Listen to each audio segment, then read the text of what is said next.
If you recently upgraded to macOS Mojave and your Mac had a Fusion volume in it, then prior to upgrading to Mojave, that Fusion volume would have stayed formatted as HFS Plus or macOS Extended. Upon upgrading to Mojave, though, the installer will convert that to APFS. If you made the upgrade to macOS Mojave and you now want to downgrade back to macOS High Sierra using your CCC bootable backup, then there's a little bit more of a procedure involved for erasing that APFS formatted Fusion volume and recreating it as an HFS Plus Fusion volume. Because on macOS High Sierra, Fusion volumes can't be APFS formatted, and in fact, Disk Utility can't really cope with an APFS formatted Fusion volume. So there's the procedure is a little bit more tedious, and I want to walk you through that today. So the first thing that I've done here is I've rebooted my Mac from my High Sierra CCC bootable backup. And next I opened up Disk Utility. The first thing that you're going to want to do in Disk Utility is choose Show All Devices from the View menu. Otherwise you're not really getting a picture of everything that's there. Next, we want to identify the two devices that are participating in that APFS Fusion volume. And I have a slightly unconventional Fusion volume. I've got an SSD that's in an external hard drive enclosure, and then also an external hard drive HDD. But it doesn't matter. You're going to have basically the same, an SSD and an HDD.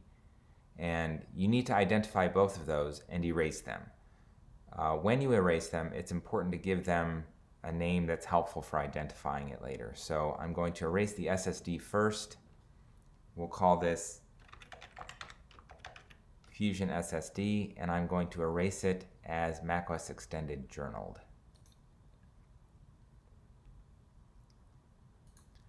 Next, I'm going to find that HDD that's in my Fusion device, and I'm going to erase that as well. We're going to call that Fusion HDD. Again, set the format to macOS Extended, click Erase,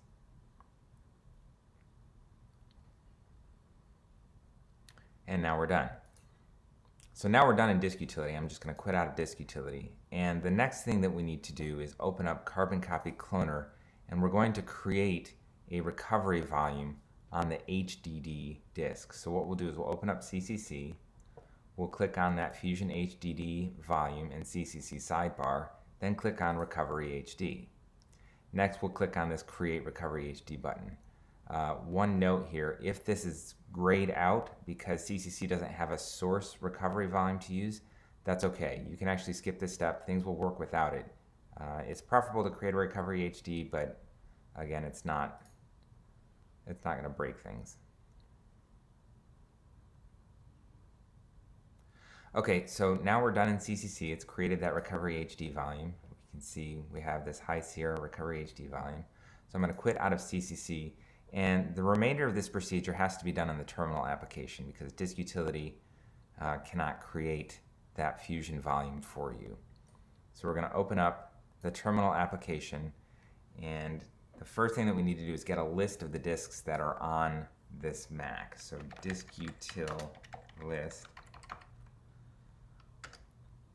and we're going to find our Fusion HDD volume and our Fusion SSD volume. So Fusion SSD is here, and the whole device identifier for that is disk 1. So just make a note of that, and we're going to get the whole device for the SSD. But then for the HDD, we want to get just the volume. So those are the two devices that we're going to include in our new Fusion device. We don't want to include this whole HDD device because if we do that, it's going to erase our Recovery HD. And again, if you didn't have a Recovery HD, that's fine, but still use this disk 5S2 value.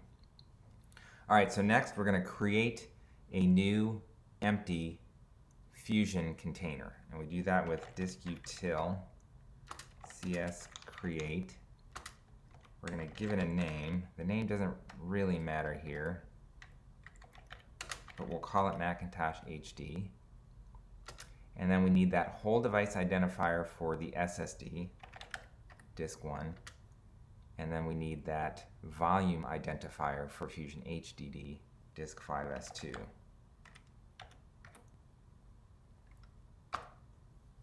So that's going to create a new Fusion device that's empty. It has no volumes yet.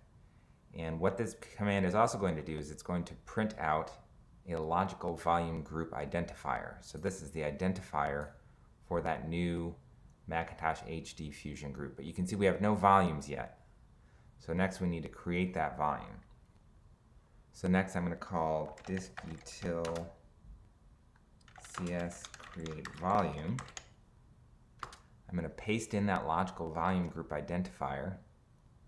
I'm going to specify the volume format, journaled HFS+. I'm going to give the volume a name.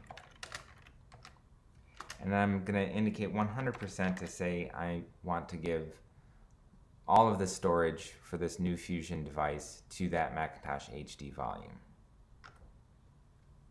So when this is complete, that Macintosh HD volume will appear on my desktop, and now I can open up Carbon Copy Cloner, create a new restore task, specifying my High Sierra backup as the source, Macintosh HD as the destination, and then click clone, and it's going to restore my entire High Sierra installation back to my new HFS Plus formatted Macintosh HD Fusion volume. When that process is done, you can go to the System Preferences and reset the startup disk and boot back to Macintosh HD, and you should be all set. If you have additional questions about using Carbon Copy Cloner, select Carbon Copy Cloner Help from the Help menu and search the knowledge base. You can also ask a question about CCC to submit a question to our help desk, or visit bombyc.com.